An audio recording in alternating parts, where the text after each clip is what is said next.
Chargé. On peut commencer. Ouais.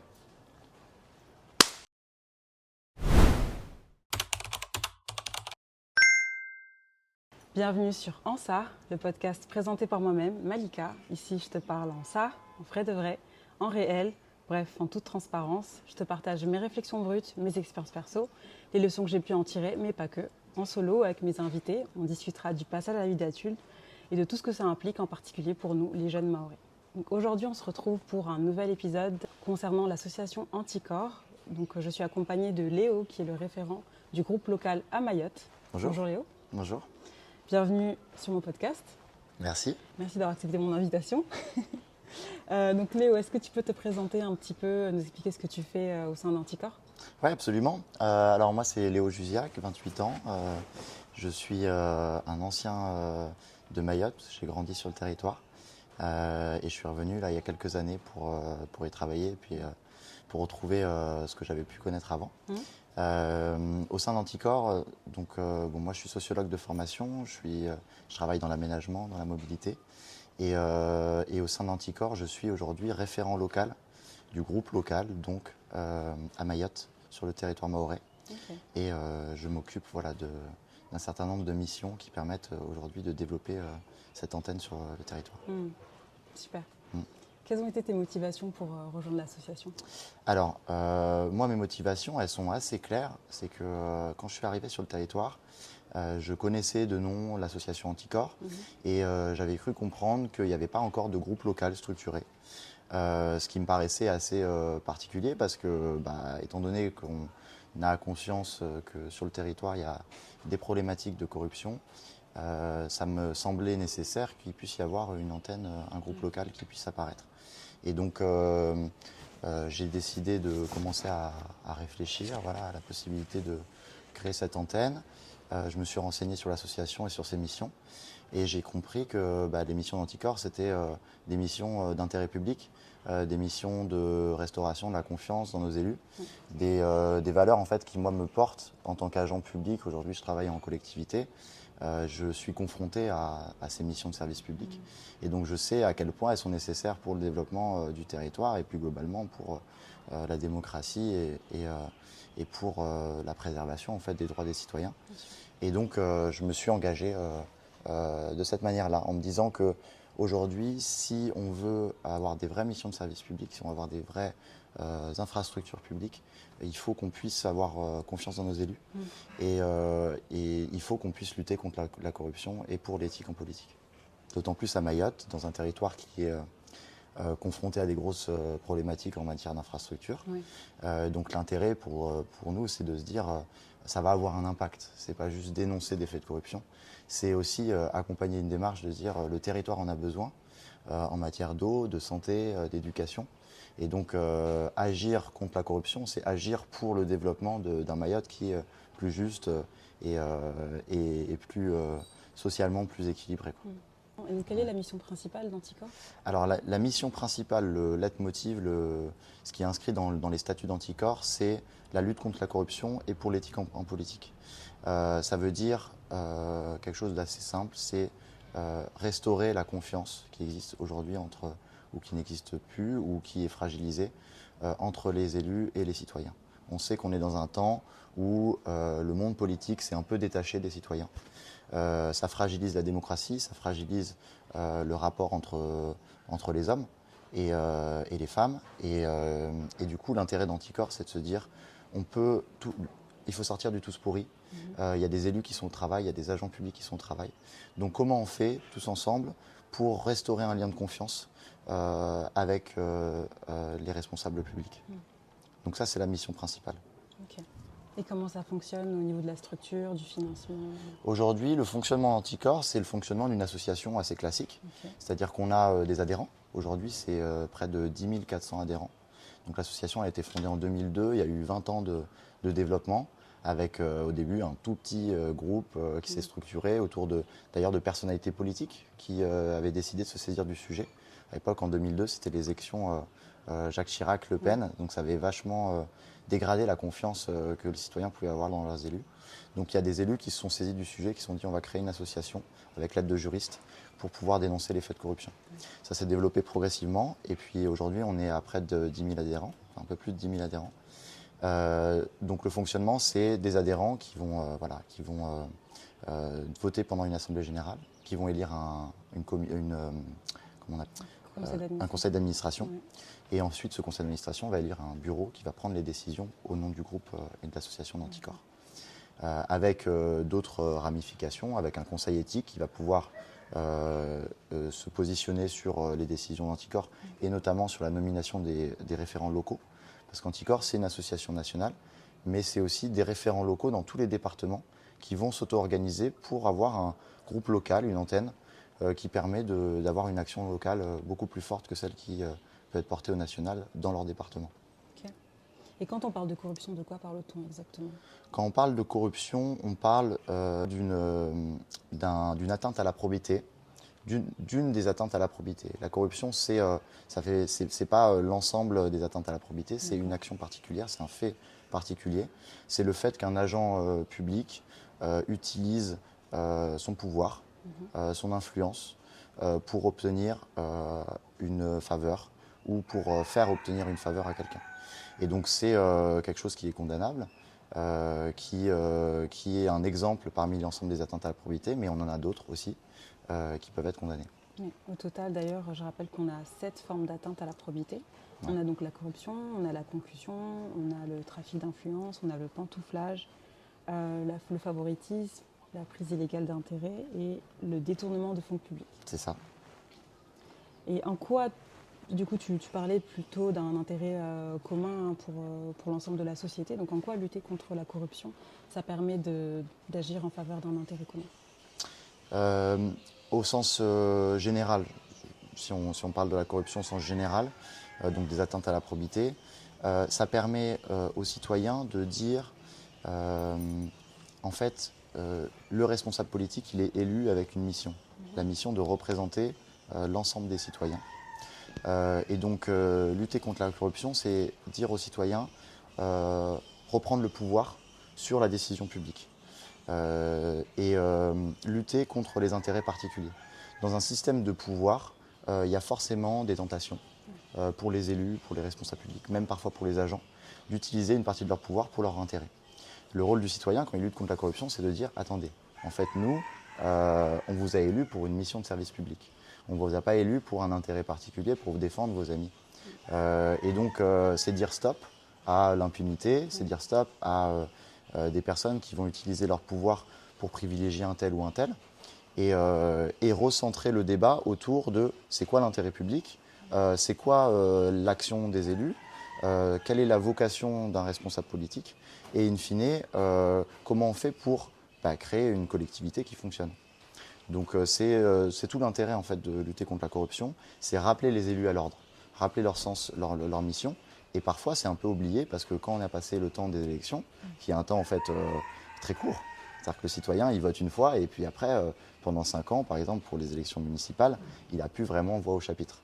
Là, l'action d'Anticor et la lutte plus générale du citoyen contre la corruption, c'est dire, en fait, nous, on est toujours là et on rappelle à l'ordre, dans un système démocratique, l'élu a ses devoirs. Okay. Et tu dirais que l'association Anticor, elle dispose de leviers appropriés pour... Aujourd'hui, elle dispose de nombreux leviers qui sont assez puissants parce qu'elle a à sa disposition la possibilité de mobiliser un agrément qui lui permet de se porter partie civile dans des procès. Donc c'est assez puissant parce que c'est un agrément qui est délivré par le ministère de la Justice et qui lui permet donc ponctuellement de se positionner comme représentant de la société civile dans des procès des affaires de corruption. Okay. Et aujourd'hui, c'est assez rare parce que cet agrément, il n'est pas évident à avoir. Il est donc délivré par le ministère de la Justice. Il doit être renouvelé tous les 3 ans. Et on a juste 3 associations en France qui aujourd'hui disposent de cet agrément. Donc c'est une arme qui est puissante. Ce n'est pas la seule arme dont dispose Anticor parce que l'agrément n'est pas mobilisé à chaque fois. Il y a aussi tout un panel d'outils qui permet aujourd'hui à Anticor de saisir le procureur, procureur de la République dans certaines affaires, de déposer plainte au nom de l'association pour dire nous on est contre quelque chose. On a vu qu'il y avait on a fait une enquête, on a un lanceur d'alerte qui nous a prévenu qu'il y avait des choses qui étaient graves, une atteinte à la probité, et donc Anticor décide de porter plainte par exemple en tant qu'association. Ouais. Ça permet de protéger les lanceurs d'alerte parce qu'aujourd'hui le citoyen en fait il est un peu seul face aux affaires de corruption. C'est difficile pour un citoyen de dire mon intérêt en tant que citoyen a été bafoué par une personne, un élu, un représentant de l'État ou un représentant d'une collectivité qui a décidé d'utiliser son pouvoir pour son intérêt personnel. Le citoyen, il est un peu seul parce que c'est difficile déjà de cibler exactement ce qu'a fait l'élu, de rapporter les faits, et puis difficile de dire que lui, il a été victime, alors qu'en fait, c'est l'ensemble de la société qui a été victime. Donc l'association, elle est là pour défendre les citoyens et se dire, en fait, c'est un problème d'intérêt général, donc nous, on va porter la voix de l'ensemble des citoyens et pas seulement d'une personne qui a dénoncé un fait. Okay. Et du coup, d'où vient cette motivation d'avoir souhaité créer des groupes locaux au sein même de l'association ? Je pense que c'est une bonne question parce que c'est pas évident. Au début, l'association n'était pas structurée en groupe local. Il y avait l'association mère et Anticor traitait des affaires plus ou moins grandes, mais avec une ambition de visibiliser les affaires de corruption pour mettre un peu sur le banc de la discussion la question des atteintes à la probité et de l'éthique en politique. Et progressivement, il y a eu la création des groupes locaux dans les départements. Et en fait, c'est une arme qui est très puissante parce que, évidemment, Anticor, ou les gens qui font partie de l'association, qui sont basés à Paris, qui réfléchissent à des grandes affaires, ils n'ont pas le temps d'aller discuter avec les élus locaux, essayer de comprendre un peu les dynamiques dans les différents territoires. Et donc le groupe local, ce qu'il va faire, c'est que déjà, il est auto-organisé. Donc il a la possibilité d'agir sur tout un tas de missions tant que ça respecte le statut social d'Anticor. Et il va pouvoir dialoguer avec ses élus, dialoguer avec des agents publics. Il va pouvoir comprendre un peu le fonctionnement des institutions locales et donc faire remonter des informations.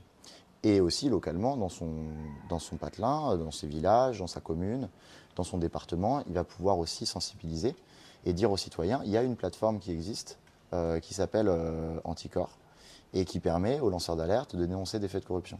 Donc c'est un maillage, les groupes locaux, ils permettent d'avoir un maillage très fin dans les territoires et de faire remonter des informations qui ne seraient pas forcément arrivées, pour convaincre aussi des gens de parler et de dire en fait ça c'est pas légal, on en a marre, donc on a envie de changer les choses.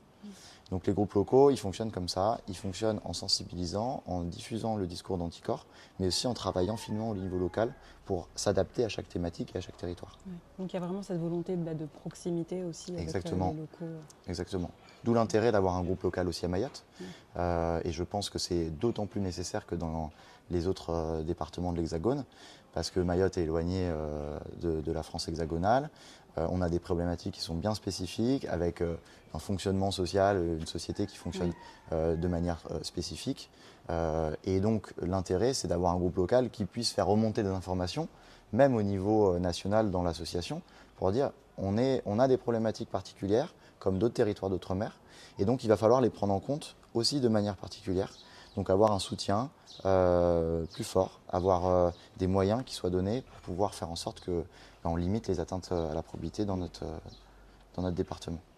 D'ailleurs, pour en revenir au sujet de la corruption à Mayotte, donc Mayotte fait partie des départements les plus corrompus de France. Ça, c'est un article de Mayotte Hebdo qui nous en parle. Donc, il y a eu une étude annuelle qui a été faite par l'Agence française anticorruption. Ils ont publié des statistiques ministérielles relevant du coup des faits d'atteinte à la probité. Donc, ça comprend la corruption, le trafic d'influence, le favoritisme, etc., comme on l'a mentionné un peu plus tôt. Et donc, ils ont noté que nos infractions ici, localement, sont proportionnellement les plus nombreuses. On est sur du 4 infractions pour 100 000 habitants entre 2016 et 2024. Triste record. Ouais. La moyenne nationale, elle est à 1,1 pour 100 000 habitants. Donc, qu'est-ce que tu penses que ça révèle sur l'état de la gouvernance de nos administrations ici ? Ça révèle effectivement un triste record parce que c'est quand même des chiffres qui sont assez importants. 4 fois plus, ça représente en fait des atteintes qui nous permettent d'imaginer les montants qui sont perdus, l'argent public qui est gaspillé dans ces affaires-là. Je pense qu'il faut mesurer la gravité du chiffre. parce que du coup, ça a un impact réel sur le territoire, c'est une certitude. Après, il faut aussi rappeler que ces chiffres-là, ce n'est pas forcément des chiffres qui sont toujours objectifs, dans le sens où c'est un ressenti. C'est basé sur les affaires en cours, mais c'est pas une photo à un instant T exacte de la réalité des affaires de corruption. Il y a des années où il y en aura un peu moins, des années où il y aura un peu plus, et certainement ces chiffres-là sont sous-estimés, comme ils sont sous-estimés en Hexagone. Donc c'est plutôt le rapport entre 1 à 4 qui est parlant. Et donc ce rapport-là, il faut le prendre avec sérieux. Je pense qu'effectivement, Mayotte est un territoire qui est assez jeune. Enfin un département plutôt, parce que c'est un territoire qui a toujours existé, mais c'est un département qui est assez jeune, avec des règles aujourd'hui qui permettent de structurer une gouvernance publique, une politique publique, des organismes publics qui sont encore jeunes. Et donc, on a du mal, je pense aujourd'hui, à avoir des élus ou des responsables publics qui soient qui aient l'ensemble des mécanismes de contrôle autour d'eux pour exercer leurs fonctions dans les meilleures conditions et du coup en évitant ces atteintes à la probité. Je pense que j'avais discuté sur un plateau télé il y a quelque temps d'une culture d'atteinte à la probité à Mayotte. Je pense qu'il faut minimiser ça parce que ce n'est pas une culture d'atteinte à la probité, c'est des règles, un encadrement, un système qui aujourd'hui manque de vigilance, manque de contrôle et un système de pouvoir. C'est-à-dire qu'il y a des gens aujourd'hui qui ont un pouvoir important, des responsabilités très importantes, avec parfois des grandes inégalités. C'est-à-dire qu'on a des petits groupes de personnes qui ont disproportionnés, qui ont beaucoup de pouvoir dans leurs mains. Voilà, je pense aux grandes collectivités, je pense aux grandes administrations d'État. Et donc forcément, qui dit pouvoir, qui dit tentation à l'exercer pour ses propres intérêts ou pour l'intérêt de quelques-uns. Donc la hauteur de la corruption, je pense qu'elle vient de là. Elle vient du fait que les mécanismes de contrôle, la vigilance citoyenne est encore faible à Mayotte. Et donc ça nécessite d'autant plus que l'association soit présente et puisse rappeler à l'ordre les responsables politiques pour ne pas trop traîner et avancer rapidement dans un cadre qui soit plus sain et plus transparent. Tu dirais que principalement, du coup, les spécificités qui sont relatives à Mayotte, elles sont plus d'ordre de défaillance de contrôle interne, de manque de cadre alors? De manque de cadre, parce que les faits de corruption sont les mêmes en Hexagone. Ouais. C'est les mêmes problématiques. On retrouve du favoritisme, on retrouve du détournement de fonds publics, on retrouve du pantouflage. Dans les récentes affaires de corruption à Mayotte, on voit que c'est souvent des maires, des élus locaux qui sont condamnés pour souvent des problématiques de marché public, par exemple des irrégularités. Ça peut se comprendre parce que, encore une fois, tout le monde n'est pas formé à l'exercice de marché public. Il y a un manque de transparence et donc il y a des erreurs qui sont commises, parfois par manque de connaissances, mais parfois aussi parce que le cadre de contrôle n'est pas suffisamment précis et donc on en profite pour pouvoir faire passer des marchés qui ne respectent pas les cadres des marchés publics. Donc tu fais bien de le rappeler parce qu'il ne s'agit pas non plus de déresponsabiliser les personnes qui ont été condamnées pour des faits de corruption. Il y a le fait d'avoir vu l'opportunité aussi, d'avoir vu qu'il y avait un manque de vigilance peut-être de l'environnement qui a rendu l'intérêt et la tentation d'autant plus attrayante. C'est ça, totalement. Et je pense qu'il faut rappeler aussi que gérer des questions de corruption, traiter de ces affaires-là, ça demande une énergie folle parce qu'il faut enquêter, il faut rassembler des faits, il faut saisir le procureur de la République, il faut traîner ces gens-là devant les tribunaux et ensuite obtenir une condamnation. Donc c'est des temps qui sont très très longs. Et donc évidemment, les élus qui souhaitent déroger au cadre, ils ont le temps de se préparer pour pouvoir, avant qu'ils soient condamnés. Et aujourd'hui, à Mayotte, les moyens de la justice, ils sont limités. On manque d'avocats indépendants, on manque de personnes pour travailler au tribunal de justice. Oui. Et puis la complication du fait qu'à Mayotte, il y a aussi d'autres affaires à gérer. Et donc, il y a peut-être un manque de moyens qui est mis sur la table par rapport à l'ampleur des faits. Donc ça, c'est important de le rappeler aussi parce qu'il y a des enquêteurs. La police judiciaire enquête et travaille sur les affaires de corruption, mais ne peut pas tout gérer. Et donc, il y a un temps forcément qui va être assez long entre le moment où on va se dire on donne vraiment les moyens et le moment où il va y avoir des vraies condamnations qui vont permettre de limiter fortement ce niveau d'atteinte à la probité. C'est le rôle d'Anticor derrière aussi du coup d'accélérer cette démarche et de dire maintenant il faut qu'on aille plus vite. Totalement. Non, il y a une réelle opportunité finalement pour l'association. Et moi, ce que j'ai remarqué quand j'ai pu aborder le sujet de la corruption sur mes plateformes, c'est qu'on nous reproche souvent d'avoir un regard trop appuyé sur les élus locaux et de mettre de côté un peu la corruption au niveau de l'État. Oui. Qu'est-ce que tu penses qu'on peut leur répondre à ça? Je pense que c'est une très bonne interrogation parce que effectivement les dernières affaires qui sont sorties étaient plus sur des élus locaux. Parce qu'il y avait des malversations, des irrégularités qui étaient telles que le procureur de la République a décidé de se saisir de ces affaires-là. Il y a eu des rapports de la Chambre régionale des comptes qui ont pointé ces irrégularités. Et donc il y avait une nécessité d'intervenir. Après, partout où il y a du pouvoir, il y a des tentations de corruption. Et donc ça existe évidemment aussi dans les organismes d'État, au plus haut niveau. Il y a des affaires en hexagone qui montrent que jusqu'au président de la République, on peut avoir des faits de trafic d'influence et de corruption grave avec des détournements de fonds publics. Et donc évidemment, c'est le cas aussi à Mayotte. Là, récemment, on a une affaire qui est sortie avec un potentiel jugement d'agent de la préfecture. Donc ça montre que ça existe aussi au sein de la préfecture. Donc le rôle d'Anticor, ça ne va pas être de cibler les élus locaux. Bien au contraire, ça va être d'avoir un regard transpartisan et un regard large sur l'ensemble des organismes de pouvoir à Mayotte. Sur un pied d'égalité finalement. Exactement. Et ça veut dire aussi que nous, on va se donner les moyens d'intervenir sur la haute corruption. Parce que souvent, la corruption d'État, c'est une corruption qui est bien cachée, qui est très organisée, beaucoup plus sophistiquée, avec beaucoup plus de moyens et beaucoup plus d'intérêts. Là où il y a des gros intérêts à défendre, évidemment, les personnalités, elles sont préparées. Elles savent que là, elles sont vraiment à la limite de la légalité ou alors elles sont totalement en illégalité. Là où les élus locaux, parfois, c'est un premier mandat. Parfois, c'est un manque de compétences. Parfois, c'est une tentation un peu facile de se dire bon, maintenant, je suis élu, donc je vais pouvoir un peu jouer avec les deniers publics. La haute corruption, elle est plus organisée. Donc, on va mettre les moyens aussi sur ce sujet-là.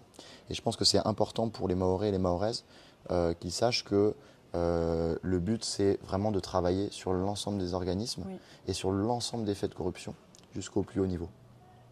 Oui, je pense que c'est important qu'on rappelle quand même que tout le monde doit être jugé pour les mêmes faits. Je pense que tout le monde doit être tenu pour responsable pour les faits quand ils sont confirmés. Quoi. Totalement. Totalement, nul n'est... en fait, personne ne doit être au-dessus des lois. La fin de l'impunité, c'est se dire qu'aujourd'hui, une personnalité, je prends l'exemple le plus facile, comme un ancien président de la République, qui a volontairement triché, a été condamné. C'est une bonne chose pour montrer que, en fait, même à ce plus haut niveau, on n'est pas indemne des responsabilités qu'on a exercées et on peut être condamné. Donc c'est un message qui est très fort et qui est envoyé à l'ensemble de la population en disant c'est pas juste l'élu local, c'est pas vous en tant qu'agent public, c'est aussi des personnalités politiques de très haut niveau, très médiatisées.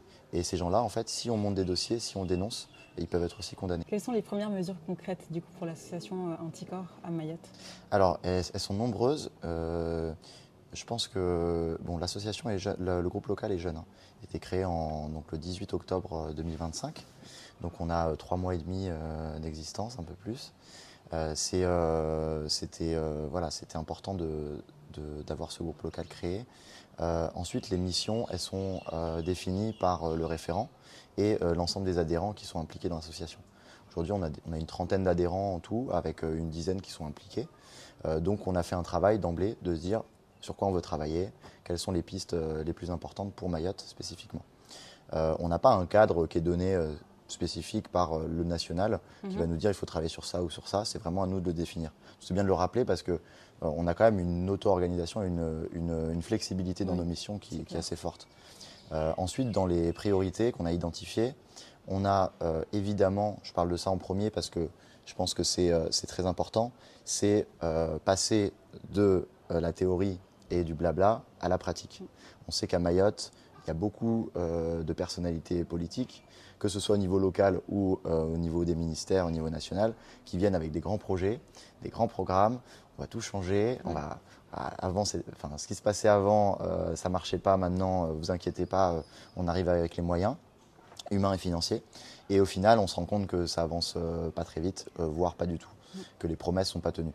Donc l'objectif d'Anticor, c'est de se dire, on a eu 3 mois de structuration, où on a fait de la communication, maintenant on va passer au concret.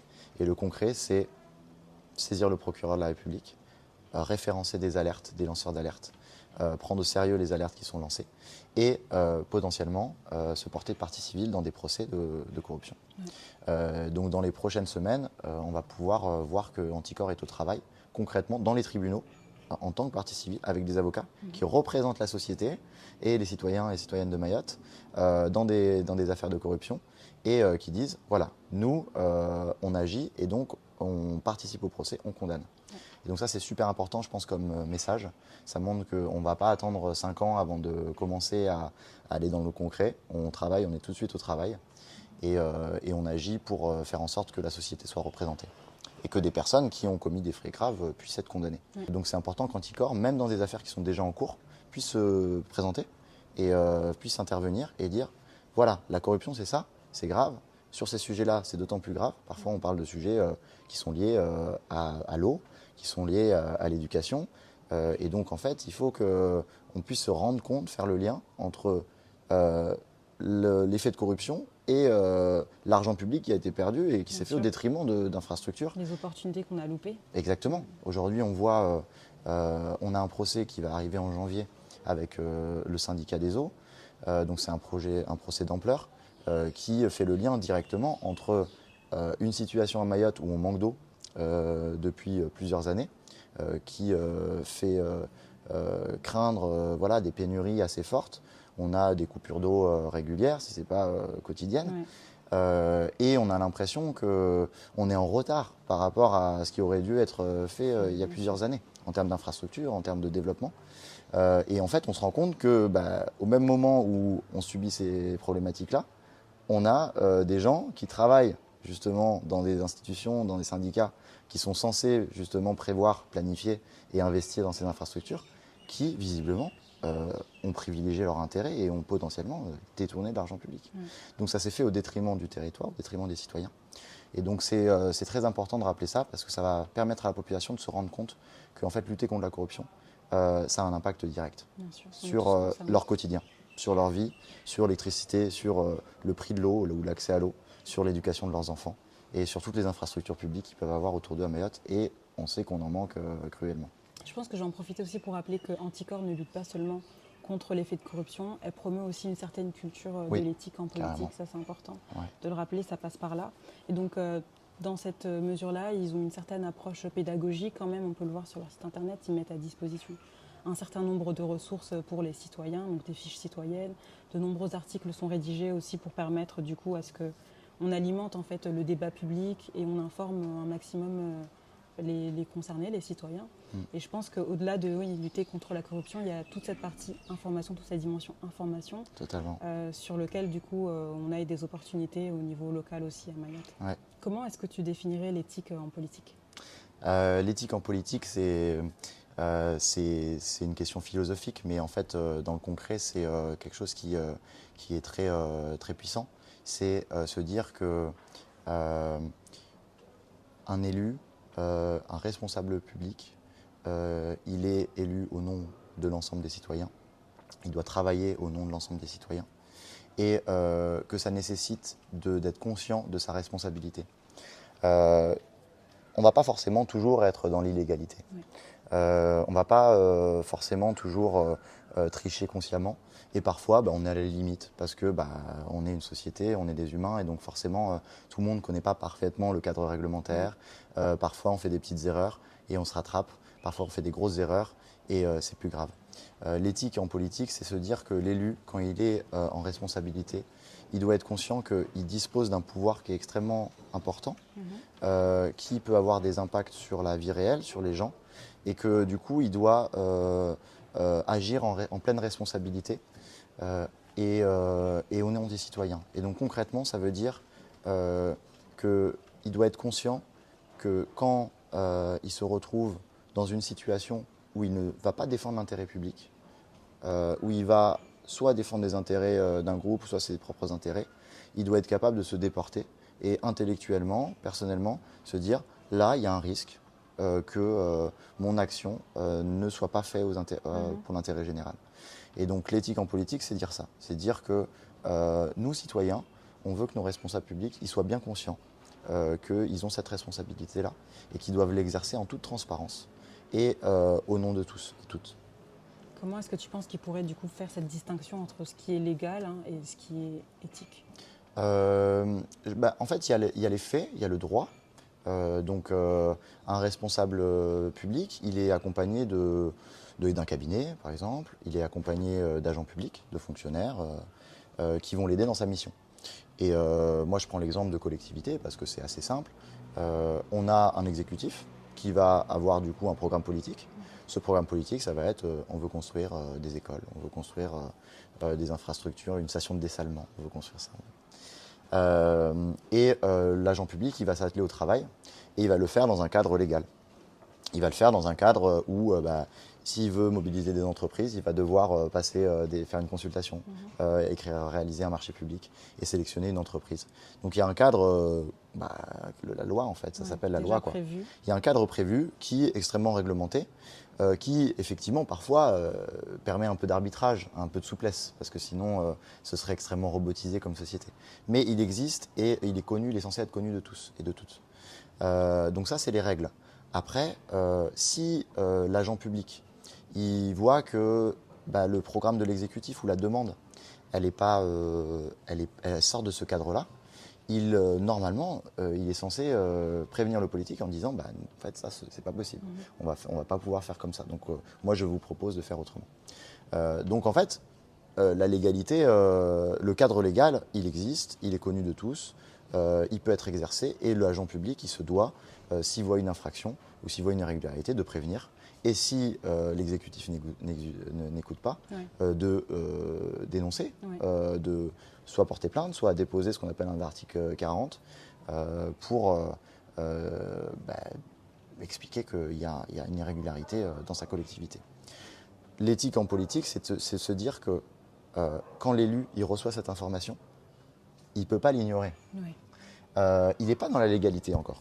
Parce qu'il n'est pas dans l'illégalité, pardon. Il a juste une réponse de son agent qui lui dit là, c'est pas possible de faire comme ça. Et donc là, c'est à lui de décider. Il peut très bien décider de dire ah mais là, nous, on fait les choses correctement et donc on va pas y aller. Et ça, c'est sa responsabilité. C'est ça la distinction. C'est qu'à un moment, il va devoir choisir. Ouais.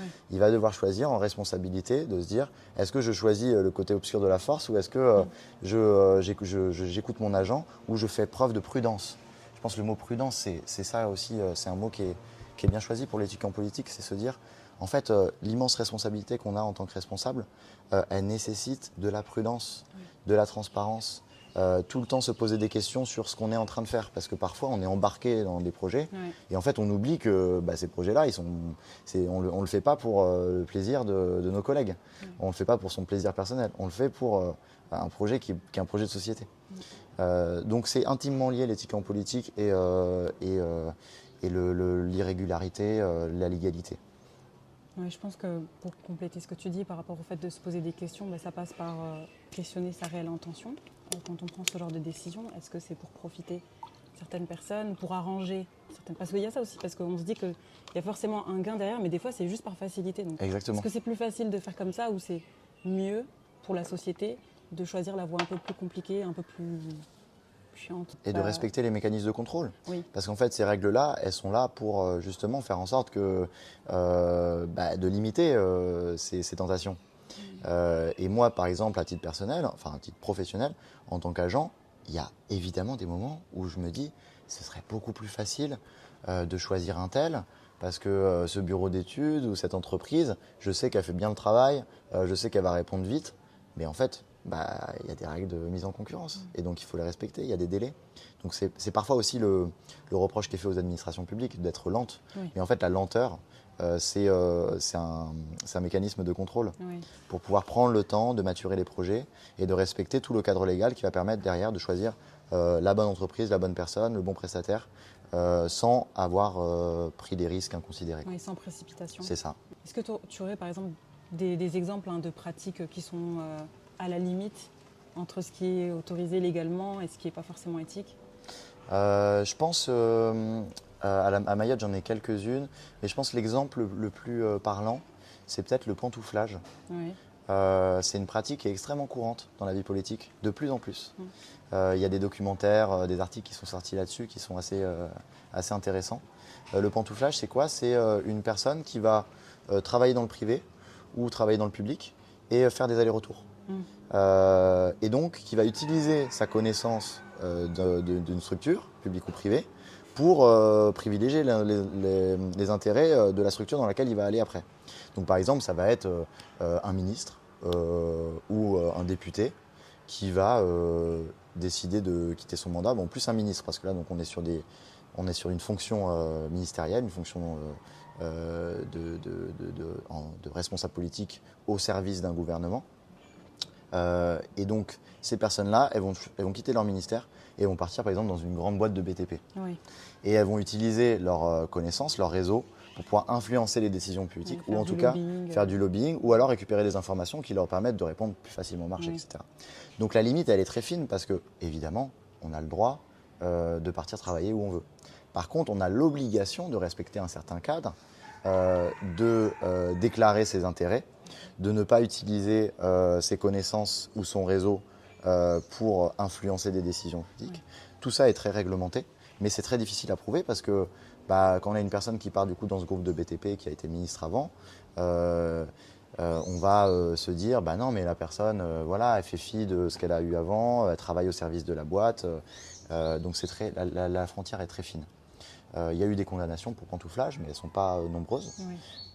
Mais en fait, on se rend compte qu'aujourd'hui, au plus haut niveau de l'État, ces pratiques sont extrêmement courantes. Oui. On pense par exemple à Alexis Collère, on pense à un ancien ministre de l'Intérieur, j'ai oublié son nom, qui est parti bosser pour Chine. Donc il avait été ministre de l'Intérieur et il a quitté son poste et il est parti bosser pour la boîte Chine qui aujourd'hui fait du prêt-à-porter fast fashion.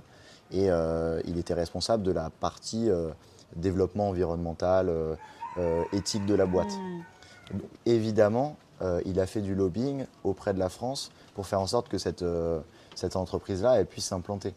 Lui, dans ses déclarations, disait non, mais moi, voilà, je fais fi de l'ensemble du cadre politique dans lequel j'étais. Maintenant, ça c'est derrière moi et je n'utilise pas mon réseau. Évidemment qu'il utilise son réseau parce que c'est un petit monde. Ce monde politique se connaît et donc ces pratiques-là, elles sont très destructives. Elles sont toujours à la limite. Et je pense que c'est important de les dénoncer parce qu'effectivement, d'un point de vue moral, on est dans des choses qui sont assez graves.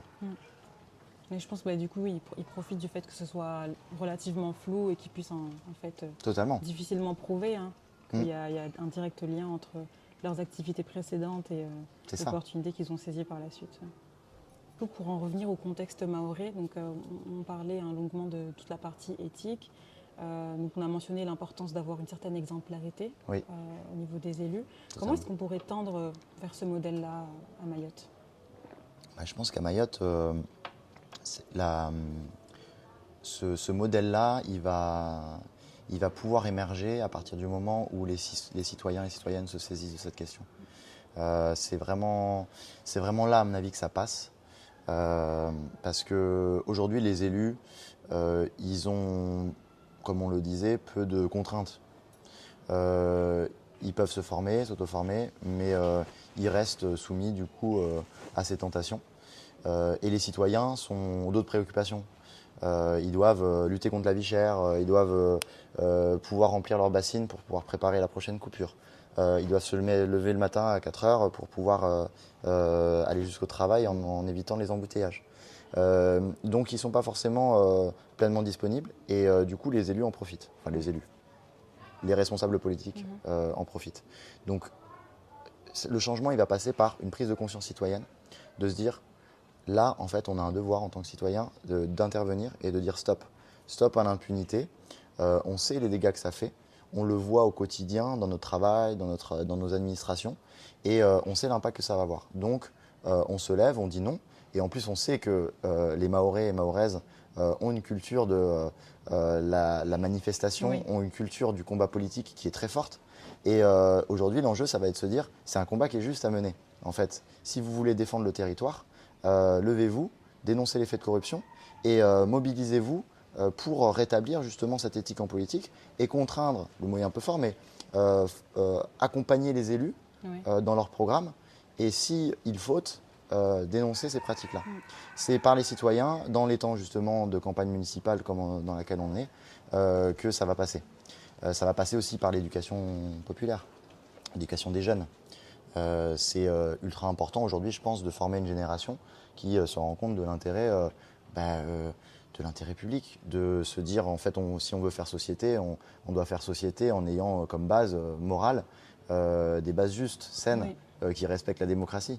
Et ça, c'est pas évident parce qu'on n'a pas forcément tout le temps l'impression d'être en démocratie à Mayotte. On n'a pas l'impression forcément que l'État respecte toujours le territoire. On est quand même, faut rappeler qu'on est un département jeune, un département qui a été colonisé, qui ensuite est resté rattaché à la France, avec du coup des particularités. Et donc éduquer une génération qui connaît ses droits et qui va pouvoir dire hop hop hop, moi si je deviens fonctionnaire, si je deviens un responsable politique, c'est pour des raisons qui sont des raisons d'intérêt collectif. Oui. On arrive à un mot-clé, donc, comme tu l'as mentionné, au niveau de l'agenda politique, ça va Oui. bientôt être les élections municipales. On sait que c'est une période à risque, notamment à Mayotte, pendant la période des campagnes. Il y a des pratiques relativement douteuses qui ont pu être dénoncées et qui sont repérées. Donc qu'est-ce que nous, on pourrait faire en tant qu'association Anticorps pour y remédier? Alors, en tant que groupe local, on a pas mal de leviers. On a avant tout une opportunité, je dirais, de saisir ce temps de campagne pour pouvoir communiquer et développer le groupe. C'est-à-dire que c'est pas évident de faire en sorte que le sujet de la corruption il arrive sur la table. Ça fait des années et des années qu'Anticorps travaille au niveau national et on voit très bien que dans le programme des politiques, c'est pas la priorité. Vaut mieux que tout le monde évite et reste dans le déni. Comme ça, les intérêts sont bien gardés. Donc notre intérêt, nous, ça va être de participer à ces temps de campagne, d'interroger les élus, de participer aux meetings et de discuter avec les citoyens pour leur dire mais est-ce que cette thématique, ça vous parle? Comment vous concevez du coup la corruption à Mayotte? D'autant plus qu'on la plupart des gens, quand on discute avec les Mahorais et les Mahoraises, savent très bien que c'est une réalité. Personne n'est dans le déni par rapport au fait que ça existe. Après, c'est plus les leviers d'action. Donc saisir ce temps de campagne pour pouvoir communiquer, dialoguer avec les citoyens, les sensibiliser et in fine aussi travailler avec les élus qui sont conscients et qui veulent faire un effort et avancer sur ce sujet. Anticorps fait chaque année, au moment des temps de campagne, fait des propositions éthiques très simples, très synthétiques, qui permettent de dire voilà, en tant qu'élu, ce que vous pouvez faire pour pouvoir avoir un cadre, dans le cadre de votre représentation publique, avoir un cadre qui permet de lutter contre la corruption et d'assurer aux citoyens qu'ils auront de la transparence et ils auront des élus qui soient conscients qu'ils travaillent pour eux. Et ça, ces ressources, elles sont disponibles et ouvertes à tous? Les propositions éthiques, elles sont disponibles, il me semble, à tout le monde sur le site d'Anticorps. Les référents locaux et les adhérents des groupes locaux ont accès à ces propositions-là. Et c'est leur rôle de, du coup, les diffuser auprès des élus et des citoyens. Donc ce n'est pas du tout des informations qui sont confidentielles, au contraire. Le but, c'est de les diffuser largement. En tout cas, il y a effectivement plein de supports qui existent sur la plateforme et qui permettent à un citoyen curieux de s'informer et de savoir qu'est-ce qu'il peut dire à son élu et qu'est-ce qu'il peut demander. Et d'ailleurs, qu'est-ce qu'on peut attendre du coup de nos candidats pendant ces élections municipales? On peut attendre qu'ils se saisissent du sujet, qu'ils en parlent. Je rebondis sur ta question sur comment je rajoute quand même le fait qu'Anticorps, aujourd'hui, dans le concret, on va organiser une table ronde avec des élus pour faire en sorte qu'on puisse avoir un débat radio-télévisé et les interroger sur leur programme. Donc ces élus-là qui répondent positivement à l'invitation, c'est des élus du coup ou des candidats qui sont intéressés par ces questions-là. Donc on va pouvoir fonctionner comme ça et du coup les emmener progressivement à faire en sorte que ce sujet-là il soit un sujet d'actualité et soit un sujet programmatique. Et après dans les faits, dans le concret, un engagement simple, ça peut être par exemple à partir du moment où je suis élu, je fais ma déclaration de transparence à la HATVP, à la Haute Autorité de la Transparence et de la Vie Publique, en disant voilà, je suis élu, je déclare en toute transparence quels sont mes moyens, quels sont mes intérêts particuliers. Comme ça, chaque citoyen peut avoir accès à ces documents-là et se dire il y a potentiel conflit d'intérêt avec ces personnes, donc je serai vigilant sur le fait que cet élu-là, il a des intérêts aussi, parce que tout le monde a des intérêts. Ouais. Donc ça peut être une mesure concrète sur lequel l'élu peut s'engager. Juste pour finir du coup sur le volet élection municipale, quelles sont les pratiques qui sont strictement interdites pendant la période de campagne électorale? Alors j'ai pas le listing de toutes les pratiques, mais la plus connue c'est celle de l'achat de voix. Ouais. Pratique qui est malheureusement et tristement célèbre à Mayotte. Le fameux carton Mabawa. Le fameux carton Mabawa, bien connu.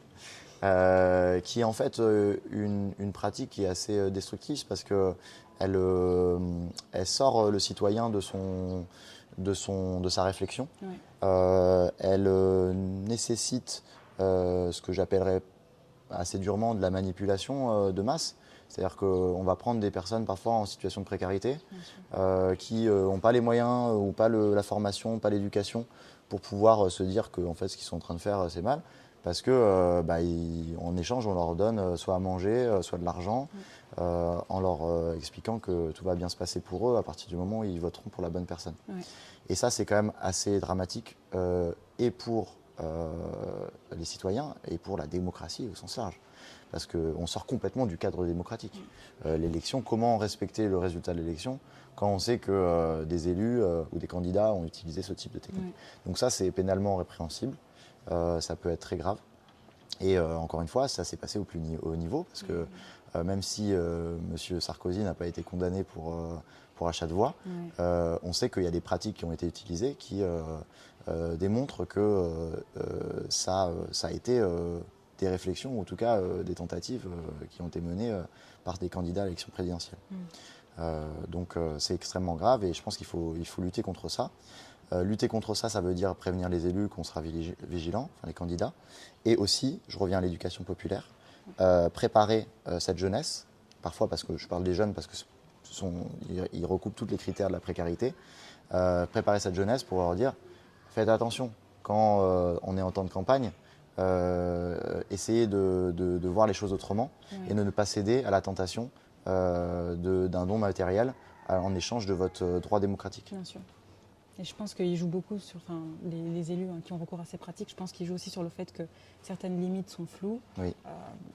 Tu as parlé du fait qu'ils saisissent les opportunités vis-à-vis de la précarité, mais même dans le fait de, par exemple, regrouper les voix au niveau des familles, faire des pressions auprès des familles, ça, c'est des pratiques qui sont courantes et je pense qu'elles ne sont pas du tout éthiques. Totalement. Si on veut organiser des élections qui sont justes et qui reflètent la volonté des citoyens, je pense qu'on élimine ce genre de pratiques. Ouais. Ouais, et ça passe par de la pédagogie, ça passe par un dialogue avec les citoyens qui soit sain et qui soit posé, parce qu'il y a des gens qui ne voient pas le problème. Bien sûr. Qui se disent, oui, mais en fait c'est normal, on a toujours fonctionné comme ça. Oui.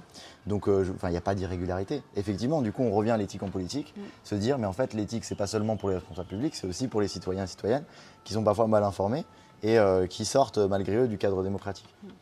Quel est du coup le rôle du citoyen pendant la période des élections municipales ? Le rôle du citoyen, c'est un peu ce que je disais avant, c'est qu'il a l'opportunité d'exercer son droit démocratique avec le droit de vote. Mais en fait, ça ne s'arrête pas là. Donc, il est effectivement, il a la possibilité pendant le temps de campagne de s'investir, de questionner ses élus et je dirais presque de s'engager en fait, de s'engager dans des postures qui lui permettent d'anticiper, soit de demander des comptes à un candidat une personne qui souhaite d'être réélu, soit un candidat qui arrive pour la première fois, mais du coup d'anticiper le fait que après ce candidat-là, la personne pour laquelle il va voter va être en responsabilité. Et donc de préparer en fait pendant ce temps de campagne son candidat et de bien mesurer ce qui va être donné dans le programme, quels sont les objectifs principaux et tout. Pour Anticor, moi je dirais engagez-vous à Anticor. Engagez-vous à Anticor ou alors faites-vous le relais d'Anticor sur le terrain en vous renseignant sur les propositions éthiques, en vous renseignant sur nos actions. Et prenez une casquette anticorps et allez confronter vos élus et vos responsables publics ou vos candidats à ce qu'ils vont faire plus tard. Anticorps, c'est une plateforme qui, je pense aujourd'hui, c'est important de le rappeler, qui est transpartisane. Donc elle ne prend pas parti, elle a des élus, des responsables, des gens qui ont des affinités politiques au sein de l'association.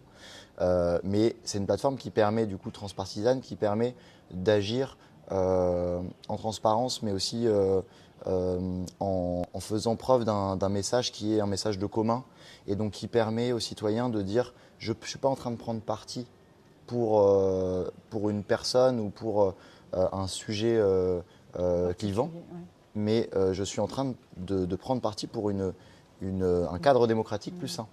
Et donc en fait, une personne qui veut s'engager pendant les municipales, si elle peut être de droite, elle peut être de gauche, et elle peut très bien faire partie d'Anticorps et dire voilà, en fait, moi je souhaite un cadre plus sain, donc je défends les propositions éthiques d'Anticorps, ou je suis adhérent parce que je considère que c'est important que cette thématique-là elle soit au premier plan. Ouais, ça c'est une cause qui concerne toutes les identités politiques. Hein. C'est pas juste une question de gauche ou de droite comme tu l'as dit. On est tous concernés et donc tout le monde peut être impliqué et contribuer du coup à ce projet pour une société plus juste, totalement. plus éthique. Moi je crois totalement dans ce message-là parce que, bon, pour parler franchement, on sait qu'à Mayotte, il y a des clivages politiques qui sont très forts. On a des problématiques qui sont telles que, évidemment, quand on prend position sur des sujets qui sont durs. On parle d'immigration, on parle d'accès aux services publics, on parle de précarité, on parle de vie chère. Donc c'est des sujets qui vont être clivants et qui vont parfois tendre à de la conflictualité, que ce soit dans la vie politique ou sur les réseaux sociaux. Donc c'est très, très difficile parfois de s'exprimer, de dire en fait, moi j'aimerais bien que ce soit un peu différent. Anticorps permet un cadre sécurisé, à mon sens. Moi, quand je me suis engagé du coup dans l'association, j'avais bien conscience que je prends un risque personnel d'avoir une image publique et d'être considéré comme pas l'homme à abattre, mais quelqu'un qui gêne. Et en fait, je me rends compte, en tout cas j'en suis intimement convaincu, qu'on peut avoir le soutien de la population parce que la population a conscience que c'est un sujet rassembleur. Et on le sent. Si on arrivait en disant il faut tout changer, il faut raser les administrations, etc., évidemment, on nous tomberait dessus. Là, on porte un discours de commun. On porte un discours qui est ultra positif pour l'avenir. Je pense que personne ne peut être contre le discours anticorruption. C'est la force d'Anticorps, se dire qu'en fait, on a un cadre serein, donc tout le monde peut s'engager et qui rassemble par sa définition même, par son sens même. Et là, tu dirais que sur ces 3 mois d'exercice, tu constates une adhésion de la population, des citoyens au projet d'Anticorps ? J'espère que c'est le cas. À titre personnel, je sens que ça prend. En tout cas, ça a pris pendant les temps de communication. Quand on a commencé à diffuser des informations sur les réseaux, il y a évidemment des gens qui disent de toute façon, ils sont là, dans un an, ils sont partis, ou ils seront aussi corrompus que les corrompus. Ils sont très sceptiques. Il y a un scepticisme qui est là. Mais il y a aussi des gens qui saluent l'arrivée d'Anticorps, qui ont énormément d'attentes, qui sont convaincus qu'il faut agir. Et ils n'ont pas forcément totale confiance dans l'association, mais ils disent ok, c'est un outil supplémentaire qui va permettre potentiellement de rétablir un peu plus de justice. Donc il est là, on s'en saisit, on soutient, et puis si ça ne marche pas, tant pis, on ne sera pas étonné. Mais il y a quand même un engouement et un soutien, je sens, dans la population. Après, ça va être notre responsabilité, comme je le disais, d'agir dans le concret et de montrer qu'on est capable de faire. Si pendant des années, il n'y a rien qui sort et on se rend compte que en fait, Anticorps est juste un épouvantail au milieu du champ de bataille, ça ne marchera pas. Et là où moi je suis très confiant, c'est que j'ai conscience, même si j'ai grandi à Mayotte, d'être pas un nouvel arrivant, mais d'être un Mzungu. Et je pense qu'il y a aussi parfois de la méfiance envers des associations qui sont créées un peu de toutes pièces par des gens de bonne volonté qui veulent changer les choses, mais en fait qui repartent au bout d'un an. Et là où je suis très confiant, c'est qu'en fait, nos adhérentes aujourd'hui, c'est pas juste des nouveaux arrivants, c'est aussi des gens qui sont installés à Mayotte, des Mahorais, des Mahoraises, qui sont engagés, qui ont confiance dans l'avenir, qui ont envie de changer les choses. Et c'est la pérennité sur le moyen long terme de l'association avec ces individus-là qui va faire la différence. Oui. Et je pense que les personnes qui sont corrompues ou corrupteurs sont conscients que le risque, il est là pour eux, parce qu'ils ont bien vu qu'on n'était pas juste une association fantoche et qu'on avait une vraie implantation locale. Donc ça va faire la différence, je pense. On espère que ça se matérialisera par de vrais impacts concrets dans les prochains mois. Suivez l'actualité, les impacts vont arriver très, très rapidement. Et pour compléter ce que tu dis, je pense que oui, toute l'opportunité sur le plan pédagogique, il est là. Parce que moi, je constate aussi que beaucoup de Mahorais se sentent démunis par rapport à ce système. Ils sont conscients, ils sont témoins de beaucoup de choses, mais je pense qu'ils sont très très hésitants sur le fait de dénoncer. Ils ont très peur des représailles aussi. Donc tous ces risques-là, je pense qu'on peut les aider en les rassurant, en leur donnant les outils nécessaires. Totalement. On en parlera de toute façon tout à l'heure, mais il y a des étapes à remplir et à suivre pour s'assurer que on garantisse la liberté des citoyens qui veulent exercer leur droit de lanceur d'alerte et qu'ils puissent se sentir en sécurité dans un environnement sain. Totalement. Donc je pense qu'il y a un gros enjeu sur ce point-là aussi. Totalement, c'est extrêmement important. Et d'ailleurs, sur le point du lanceur d'alerte, quel genre de signaux peuvent un peu titiller pour lancer une alerte alors d'une administration? Ils sont nombreux. Je pense que les signaux les plus visibles, c'est peut-être quand... Alors c'est plus facile quand on est un agent public en fonction parce qu'on connaît le monde dans lequel on exerce ses fonctions. On sait à peu près ce qu'on peut faire ou ne pas faire. Et donc la facilité dans l'alerte, ça va être quand quelqu'un nous demande de faire quelque chose qui semble un peu décalé par rapport à nos habitudes et par rapport à ce qui se fait habituellement. Donc ça peut être par exemple un responsable qui vient nous dire ce serait bien de faire ce projet-là. On questionne un peu et on se rend compte que ce projet-là, en fait, nécessite d'acheter des terrains qui sont des terrains de la propriété de la sœur de la personne ou de la mère ou du cousin de la personne qui nous a demandé de faire ça et qui est responsable politique. Donc ça peut être des signaux de cet ordre-là. Mais en fait, je pense que c'est là la difficulté, c'est que c'est difficile de qualifier la corruption. C'est pas évident de savoir de quoi on parle vraiment. Qu'est-ce qui est légal, qu'est-ce qui n'est pas légal. Donc la première démarche, en fait, quand on a un doute, c'est de contacter Anticor et de dire là, j'y connais rien. Mais j'ai l'impression que c'est pas trop clair ce qui est en train de se passer. Il y a une personne qui a été recrutée sans fiche de poste, sans publier la fiche de poste sur emploi territorial. Alors que moi j'ai les compétences et pourtant ça fait des années que je demande et ça n'a pas passé. Mais en fait on ne sait pas si c'est légal ou illégal. Donc si on a le doute, on peut chercher par soi-même, mais on peut aussi contacter Anticor juste si on a une question et dire en fait est-ce que c'est normal de faire ce genre de choses. Et Anticor répondra, soit en informant la personne, soit en disant non là il y a un vrai problème, il y a une irrégularité, c'est potentiellement pénalement répréhensible. Donc si vous le souhaitez, envoyez-nous les documents et nous on se chargera de traiter l'affaire. Mais le premier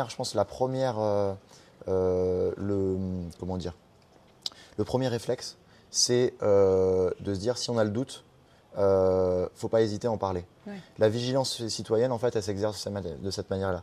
Il y a plein d'affaires où, en fait, on a l'impression qu'il se passe quelque chose et en fait, il n'y a rien, il n'y a pas grand-chose. Ou alors, il y a eu un manquement, mais bon, c'est pas suffisamment grave pour qu'on puisse vraiment intervenir. C'est pas répréhensible. C'est pas répréhensible. Mais c'est bien que le citoyen, il se sente en alerte, en fait. Et du coup, il a des dispositifs, des supports qui lui permettent d'avoir des réponses à ces questions. Oui. En sachant que si nous, on n'a pas la réponse en tant qu'Anticor, enfin en tant que groupe local, on a des avocats, on a des salariés d'Anticor, on a des gens qui travaillent dans l'association depuis des années et qui sont très réactifs et qui pourront répondre à toutes ces questions. Donc, tu fais bien de rappeler, les ressources sont là, sur notre disposition. On a un vrai support au niveau national. On n'est pas juste des bénévoles qui ont rejoint l'association et qui veulent changer le cadre tout seul. On a des outils pour y arriver et je pense que c'est là aussi que ça pourra rassurer les citoyens mahorais. On a des outils et on a des humains. On a un support en comment dire en ressources humaines qui est extrêmement important. Nous on l'a senti du coup au démarrage de l'association, enfin du groupe local. Moi, jamais j'aurais pu me dire que j'allais me lancer tout seul comme ça, contre vents et marées, juste avec un petit groupe d'adhérents, sans avoir le soutien du national et avec l'expérience qu'ils peuvent avoir. Et donc on a reçu, au moment du lancement du groupe, Elise Van de Veneden, qui est plus vice-présidente, mais qui, il y a quelques semaines encore, était vice-présidente d'Anticor, et qui arrive avec son discours, son bagage, son soutien du national, et qui permet de soulever l'association, soulever le groupe local, pour lui donner un premier élan. Et ensuite, après, un accompagnement sur tout le long de la structuration de l'association, avec des chargés de communication, avec des juristes, avec des avocats qui vont soutenir. Dès qu'on a une question, ils répondent. Dès qu'on a besoin de support pour pouvoir communiquer, ils le font. Qui travaillent activement sur les dossiers lorsque ça va. Qui travaillent activement sur les dossiers, ouais. Oui, il faut rappeler ça aussi, c'est qu'en fait, le référent local, il traite les alertes. Il reçoit donc les alertes des citoyens et citoyennes. Et ensuite, il les transmet à un juriste qui va être chargé de comprendre et d'essayer de qualifier les faits qui sont posés. Et ensuite, éventuellement, de faire une note juridique qui va permettre de déposer plainte ou de saisir de l'affaire en mobilisant le procureur. Donc, on a une équipe solide. Et effectivement, tout ne repose pas sur les adhérents et sur le référent, même si c'est un maillon qui est extrêmement important. Et comment est-ce que Anticor s'assure de la protection des lanceurs d'alerte, des personnes qui dénoncent les faits? C'est une très bonne question, je pense d'autant plus importante à Mayotte. Moi, je vais pas mentir aux gens, dénoncer des faits de corruption, il faut avoir un certain courage quand même pour le faire. Il ne faut pas foncer tête baissée en se disant il y a ça, je récupère les documents dans une clé USB, je vais tout balancer à la presse. Ne faites pas ça, ou enfin à vos risques et périls, après ça vous engage. Mais effectivement, il y a un risque qui existe de subir des pressions, de parfois perdre son travail. Des représailles. Des représailles, surtout à Mayotte où tout le monde se connaît. Le monde est très petit et donc quand on commence à avoir des représailles et que c'est une personne importante qui a été visée, on peut ne plus pouvoir trouver de travail. Et donc c'est quand même un impact sur sa vie personnelle. Moi j'ai rencontré des lanceurs d'alerte qui sont venus me voir en me disant on a bien fait notre travail, et on nous a reproché ça. Et donc aujourd'hui, on a subi du harcèlement et on a perdu notre travail à cause de ça. C'est pas de la corruption, mais c'est lié à des affaires de corruption parce que c'est des gens qui défendaient des intérêts. Donc c'est quand même assez grave. Après, là où je pense que c'est important du coup de rassurer les gens, c'est que quand on est lanceur d'alerte, on peut tout simplement utiliser la plateforme d'Anticor et envoyer un mail qui sera anonymisé, qui sera seulement vu par le référent local et ensuite transmis à des avocats qui sont des avocats sérieux, indépendants, etc. Donc l'information, elle ne va pas fuiter. Nous, en tant que référents locaux, on signe des chartes éthiques, on s'engage à être extrêmement sérieux sur la diffusion des informations qu'on a. Donc c'est très important. Et si jamais il y a manquement, le référent local ou la référente locale saute. Donc il y a une garantie à ce niveau-là. Et ça peut être simplement en disant je vous envoie un mail parce que j'ai un doute sur la probité d'une personne. Allez fouiller. Je ne pourrais pas vous en dire plus. Parce que je n'ai pas envie d'être impliqué dans l'affaire. En fait, Anticor respecte le choix du lanceur d'alerte. Et si le lanceur d'alerte décide de ne pas être impliqué, de juste envoyer quelques éléments qui ne sont pas forcément des éléments probants, ça suffit. En fait, c'est juste un premier pas à l'étrier. Et après, il y a des lanceurs d'alerte qui sont prêts à donner des piles de documents parce qu'ils ont la confiance que ça ne va pas les impliquer, ils ont confiance dans l'association. Mais du coup, chacun choisit en fonction des risques qu'il prend, leur capacité. Nous, on a des gens qui nous ont dit moi, je vous donne ça, j'ai toutes les informations. Par contre, je ne veux pas être impliqué parce que ça va avoir trop d'impact sur ma vie et je ne vais pas faire ça. Et c'est notre rôle en fait en tant qu'Anticor de justement prendre cette responsabilité. Moi aujourd'hui je la prends en tant que référent. J'ai accepté de mouiller un peu la chemise en me disant le risque il est mesuré, à partir du moment où on ne fait pas n'importe quoi. Et en plus je suis protégé parce que quand il y a un procès ou quand on saisit le procureur, on me décharge de l'affaire. C'est pas moi qui vais plaider devant le tribunal contre des élus que j'ai peut-être croisés dans la rue. Moi, je peux me défendre en disant, en fait, nous, on a reçu une alerte, je l'ai traitée, j'ai transmis l'information et Anticor, en tant qu'association nationale, se saisit du sujet.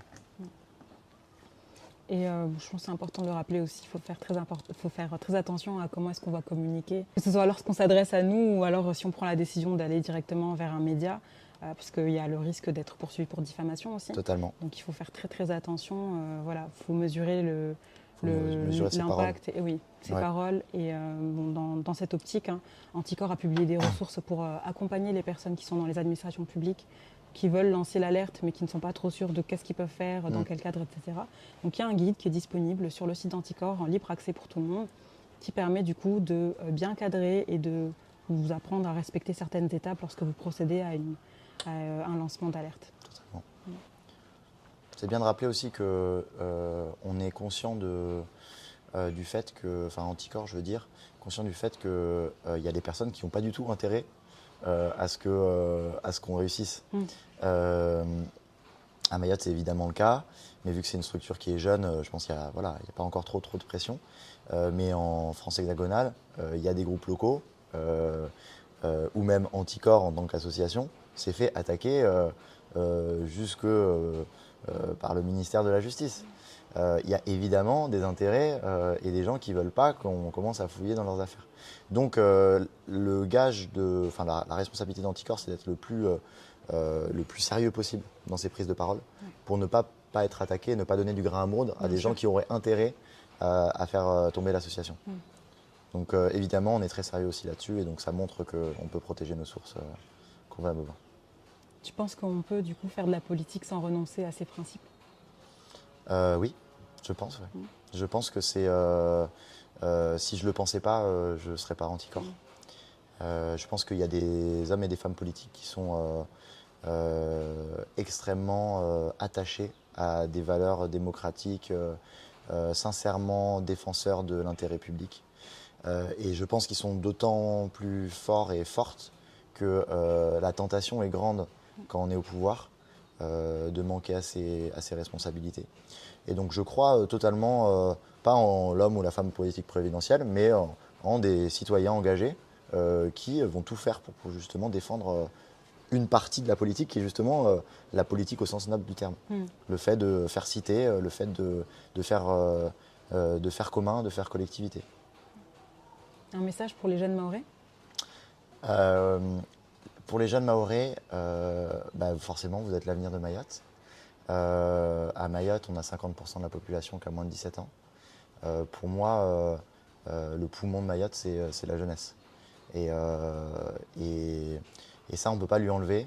Il faut s'engager. Il faut défendre son territoire. Il faut défendre ses valeurs. La jeunesse mahoraise, elle est extrêmement dynamique, elle est énergique. On le voit dans les écoles, on le voit avec des gamins qui fourmillent d'énergie et qui n'ont qu'une envie, c'est de grandir et de grandir sur leur territoire. Je pense qu'aujourd'hui, ils ont plein d'outils pour pouvoir se développer, pour pouvoir grandir et pour pouvoir être des hommes et des femmes en responsabilité qui transforment les pratiques. On a évidemment une classe mahoraise, ou plus largement une classe de cadres, sup, des gens qui sont éduqués, qui sont au pouvoir depuis longtemps. La jeunesse mahoraise, elle a le droit de dire non et de dire en fait nous on a notre place et on va la prendre. Et on va la prendre en changeant les pratiques, en changeant le discours et en faisant en sorte que fini le Mayotte d'avant où on galère et les inégalités sont galopantes. On va construire un Mayotte et un projet commun qui est beaucoup plus important. Donc la jeunesse, on a besoin de vous et sans vous, on ne fera rien. Oui, clairement. Et je pense que sur ces belles paroles, on peut conclure notre entretien aujourd'hui. Merci vraiment pour cet épisode. Ça me tenait à cœur qu'on puisse en discuter sur mon podcast. C'est des sujets qui m'intéressaient déjà parce que la corruption, c'est un problème rampant dans notre société. Mais de savoir aussi que je peux faire partie des initiatives et porter les initiatives qui commencent à voir jour, moi, c'est une fierté. Et donc, merci vraiment. Merci Maïka. Ah, je suis contente.